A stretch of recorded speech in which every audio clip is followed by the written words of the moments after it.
All right, let's jump right into today's explainer.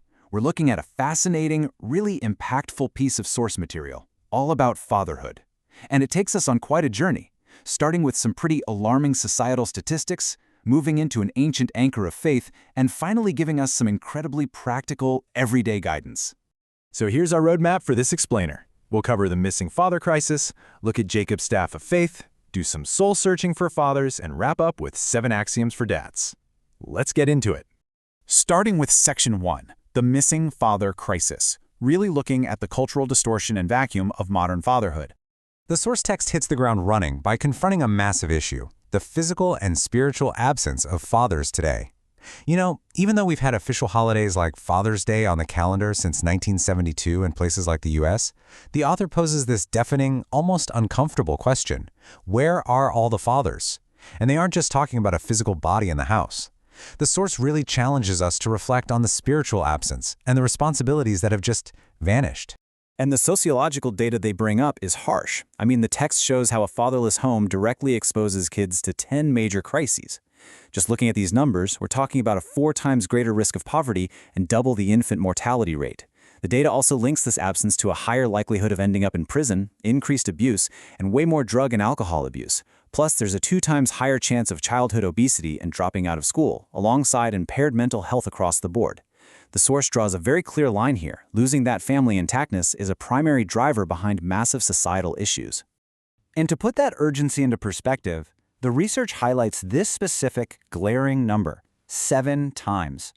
The text points out that without a father's protection, teenage girls are 7 times more likely to become pregnant.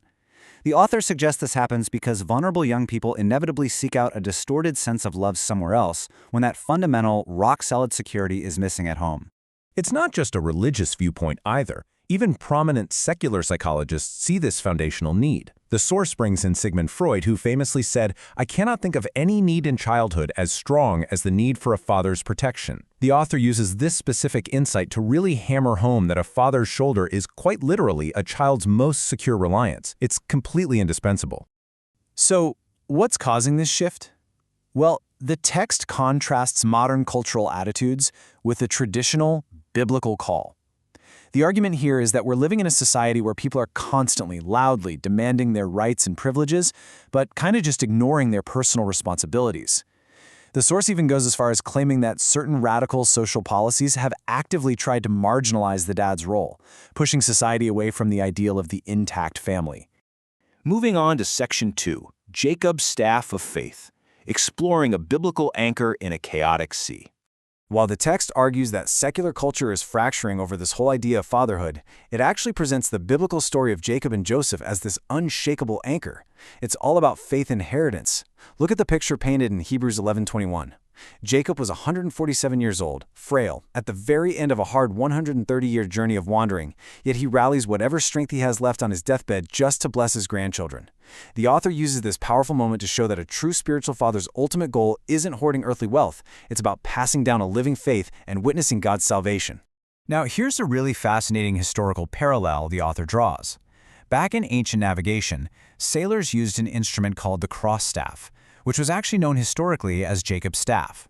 They used it to measure the altitude of stars to find their way at sea. The source uses this as this brilliant, vivid metaphor. Just like that ancient tool kept sailors from getting lost, a father leaning on his staff of faith and worship is basically setting the celestial heading for his family, making sure they don't drift away in the secular ocean. Which brings us to Section 3, Soul-Searching for Fathers, Confronting the Spiritual Mirror. The text pivots here, making things deeply personal. It asks, what does all this actually mean for fathers today who might be feeling totally exhausted or inadequate? Citing Hosea 14:3, the author makes the case that before you can lead your family, you have to realize that you were once a spiritual orphan yourself, adopted by the Heavenly Father.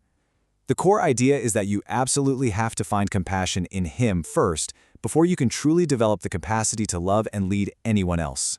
From there, the source guides us through 5 really tough core questions. The first one, are you dying in the same way you live? Jacob lived by faith, and he died by faith. The text challenges us to look at our current lifestyle and ask if it's anchoring a fearless faith that will actually sustain us at the very end of our days, just like Jacob. Question number 2, have you encountered God? The author's premise is pretty straightforward here. You simply cannot hand down a living, breathing faith to the next generation if you haven't personally met or even wrestled with God yourself. Third, what are you blessing your children with?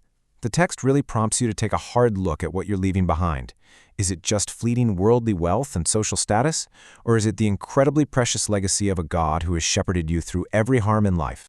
Fourth, the author flips the perspective and asks us to look through our children's eyes. Do they know you are a worshiper? This is such a practical, piercing question. Is your most focused, reverent time visibly given to your career, or maybe staring at your screens, or do your kids see you giving that time to God? And finally, question 5. What are you leaving your children? The source asks us to reflect deeply on the ultimate inheritance we're building for our families right this very minute.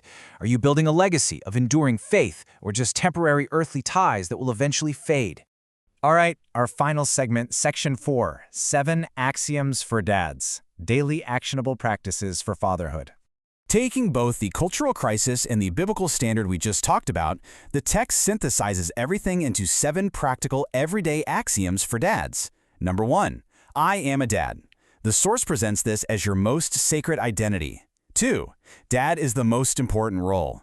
Literally, no career success can compensate for failing at home. 3, home is the single most important influence on a child's life. 4, I can and must improve through daily renewal. 5, it is hard being a dad. Acknowledging the sweat and tears actually drives us to seek help. 6, live in passionate faithfulness with their mom, modeling real covenantal love. And number 7, I love this one, be funny and slightly crazy. The author stresses that a dad shouldn't just be the strict rule enforcer, he needs to be a source of warmth, grace, and lots of silly laughter in the home.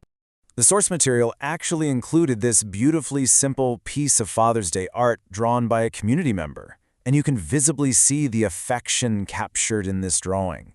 It's this wonderful, hand-drawn reminder of that tender, totally essential bond a father shares with his child. It perfectly captures that exact warmth of home we just talked about in the axioms. As we wrap up this explainer, I want to leave you with a really powerful thought from the text. It says, a father's embrace is the warmth of home. The Heavenly Father's embrace is the destination of life. So, considering everything the source laid out for us today, my final question to you is this.